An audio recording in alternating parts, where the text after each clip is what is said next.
How did the Kaunas Trials so completely pass out of memory? A mangled mass of disappearing documentation, repressed evidence, and falsification of history will serve as the response.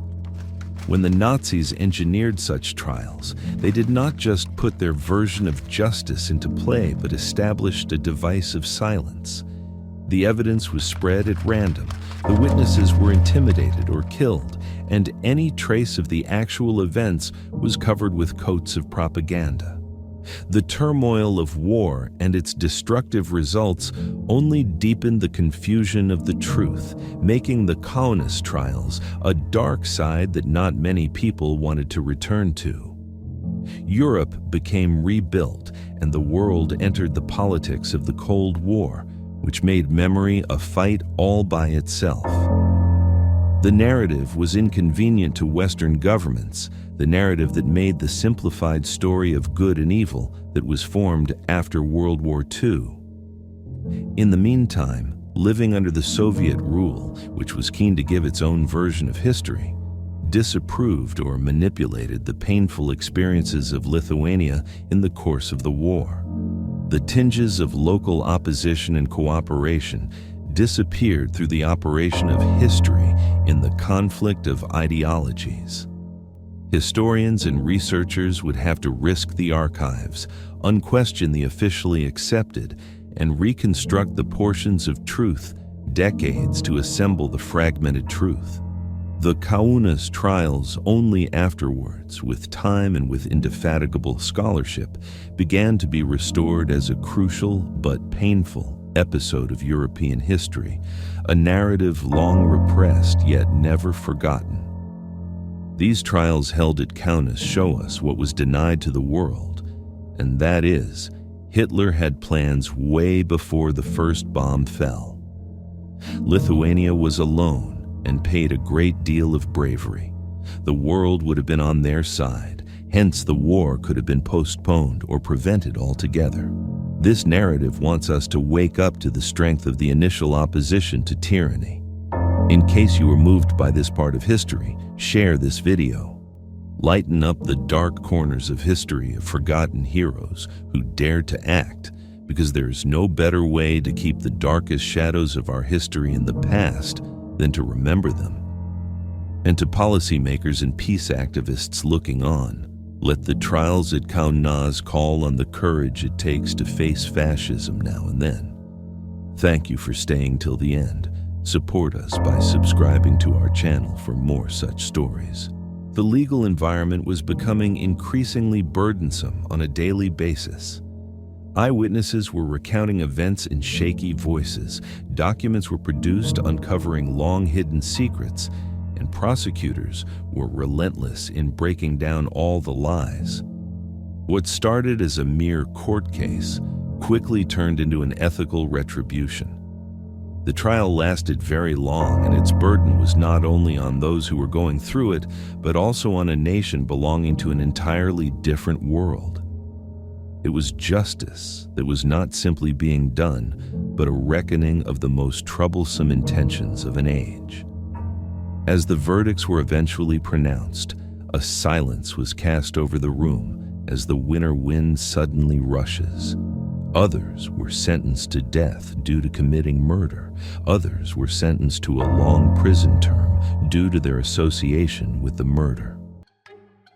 The words of the judge were heard with the reverberation of the hall, cold and final and absolute. At that, the courtroom was shaken at the seriousness of the decision made. Justices were finally leveled, but at a cost that shook the conscience of all who had seen it. Beyond the walls of the tribunal, the fallout was felt throughout the core of Germany. The news about the betrayal and denial propagated rapidly through the country, causing outrage. Adolf Hitler, who was not ready to believe the results at Lithuania, turned down the authority of the court and broke his diplomatic relations. But nothing of denial could cancel the fact that had come up. Even the revelations hung there, evidence of sins too serious to be hidden and of a justice too scornful to be quieted down. Lithuania was the sole nation that survived through one of the most unpredictable moments in the history of the Europeans, as the main pillars of its survival were the unanimity of the citizens and the brave actions of the Jewish nation. Nevertheless, even though a massive wave of anti-Semitism was expanding across the continent, Lithuanian Jews were very loyal to their country, making radical decisions about hate and discrimination.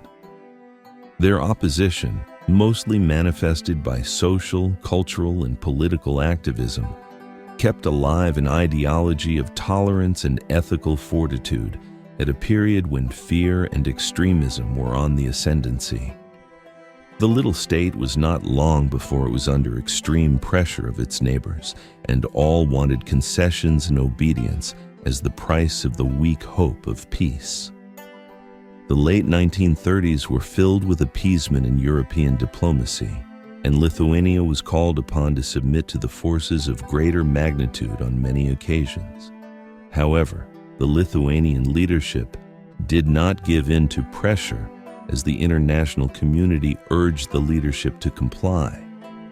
This rebellion turned into an icon of decency and a moment of integrity in a time when most stronger countries were succumbing to the pressure of violence. Nevertheless, this boldness was at a price, that of solitude and increased exposure.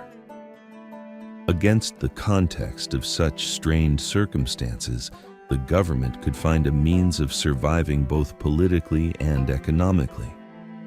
Sentences of political dissenters in the prisons were conveniently commuted, which was a sign of wary anxiety to soften the feeling of Germans, but such concessions did not give a great deal of real security.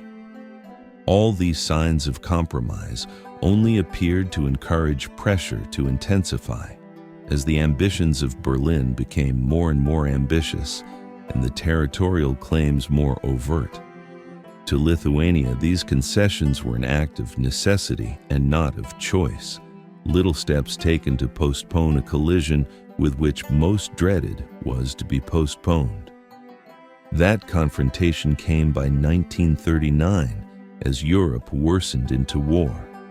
Lithuania was under a blunt threat of Nazi Germany and had no substantial allies to protect its sovereignty, and thus was forced to give up this port city of Klaipeda.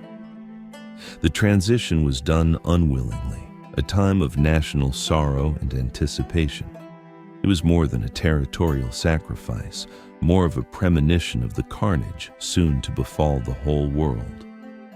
Under the shadow of such an act, that act which had shown so much in Lithuania, had become a silent reminder of how little nation in world history, amid tyranny, still had the heart to fight on behalf of humanity and of protest, though the storm of the world was coming closer. Vision was an unlikely one. Jurgis Jesucis was a German who could get access to the higher echelons of the Nazi collaborators, and he had to make a decision that would put everything he possessed in jeopardy. He was an informant to the Lithuanian government, and he started to contribute towards the revelation of the undesirable links between the local Nazi collaborators and the high command in Berlin. His courage helped to open up the closed bonds that had been shrouded in darkness, but this also, of course, led to his doom. Jesucis was killed in 1934, his mouth sealed by those to whom he had dared to be false. But that was not his final sacrifice. Adam Molinus, another brave whistleblower who was once an employee of the Nazis as a clerk, decided to blow the whistle on scary stories of assassinations, conspiracies, and organized subversions that occurred in the front of the innocent bureaucracy. His testimony was the confirmation of those dangers which Jesucis himself had prophesied of. But Molinus, like his predecessor, paid the last tribute to the truth, the same inhuman machine that he had attempted to uncover. Their combined tales are chilling histories of the dangers of opposition and the price of facing tyranny at home. By September 1934, the vice of justice was snapping at the heels. The Lithuanian government, which was keen on uncovering the increasing Nazi threat, detained more than 120 members of the party who were operating in their territory. These men were not tried secretly on closed doors, but in a court open to the eye of all, an environment that was soon to attract the attention of the world. The Kaunas Trials would become history as the biggest Nazi prosecution up to Nuremberg, and turn what Germany had hoped to have suppressed into a worldwide show. The trial in Kaunas turned into a popular trial and a unique occasion when Nazi actions were questioned before the world society. 20 countries were present in the courtroom. Journalists, observers, as well as diplomats could not wait to see the revelations that would come out. The trial did not just reveal individual offenses, but revealed a great political conspiracy, the peephole into the gears with which Adolf Hitler was setting up operations outside Germany. It represented a strategic move of weakening the sovereignty of Lithuania and preparing the ground in terms of an eventual occupation of Klaipeda by force. Germany was attempting desperately to contain the damage, making the claims of Lithuania be dismissed as exaggerated and secrecy to be sought. But the government of Lithuania was not ready to give in. They also made a radical step and showed the population a mountain of evidence. The photos of clandestine military training camps located in the countryside, the piles of taken weapons, and the organized propaganda services which disseminated the Nazi ideology in the region. With every revelation, Germany was further denied, and the argument that Hitler was already making plans to expand was being made. Most dramatic of all were the ones that linked these operations to Hitler himself. The ideological strategy of these secret operations was made known through his own writings and speeches that had been taken into evidence, and his vision of the synthesis of all ethnic Germans under the Reich, irrespective of the national boundaries that had been established. The Kaunas Trials therefore acted as a warning and a prophecy, as it was a premonition of the aggressive expansionism soon to cause Europe to sink into war. The accused men like Theodor von Haas and Ernest Neumann, before the tribunal arrived with a swagger which attempted to cover their fright. They were very stiff in their manner, very harsh, as though they were too proud to have the truth drawing up. But behind their icy composure, there was a picture painted a long, darker one. Behind the facade of fidelity and patriotism were elaborate schemes of bloodshed, fraud, and deceit, actions not of any impulse, but a detailed conspiracy. All the intrigues, all the arrangements had been planned and engineered at the topmost circles of officialty, and showed a chilling web of conspiracy which extended way back beyond the defendants themselves. It is not just any history lesson. It is one of those chapters which takes us through one of the dramatic incidents which rewrites the history of the origin of World War II, a kind of secret trial which revealed the dark heartbeat of Nazi ambition long before that of the world was willing to hear it.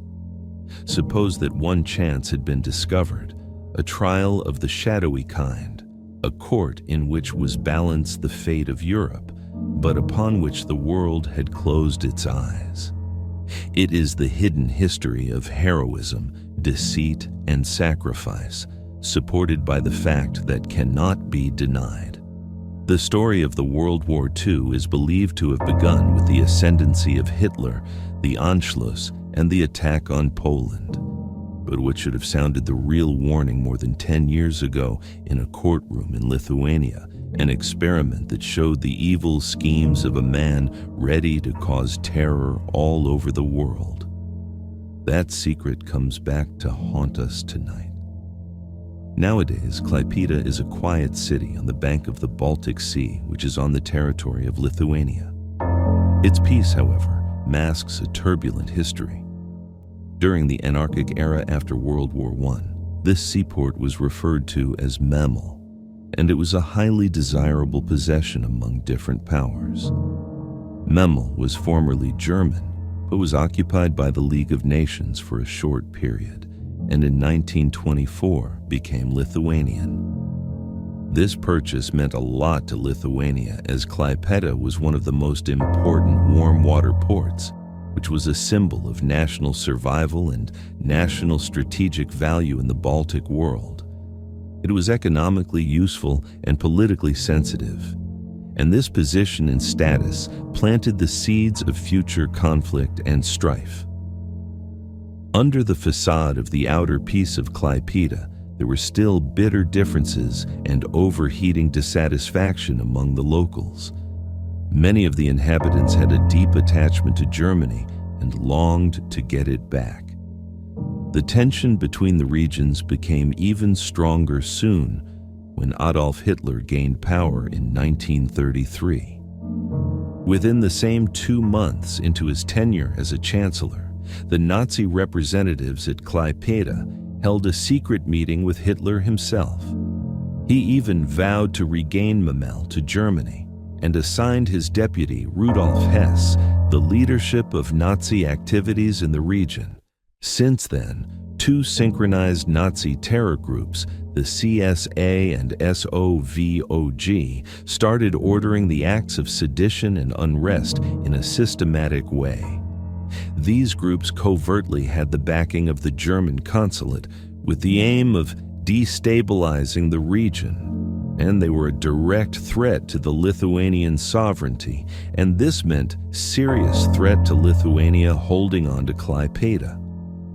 The security forces of Lithuania were confronted with a very powerful and elusive opponent, one who did not carry combatants on the streets, donning uniform and armed, but who could be found operating behind the legitimate fronts of lawyers, policemen, and intelligence agents. These subterranean Nazi cells had integrated itself in the structure of civil institutions to the extent that the operations of the groups appeared almost impossible to detect.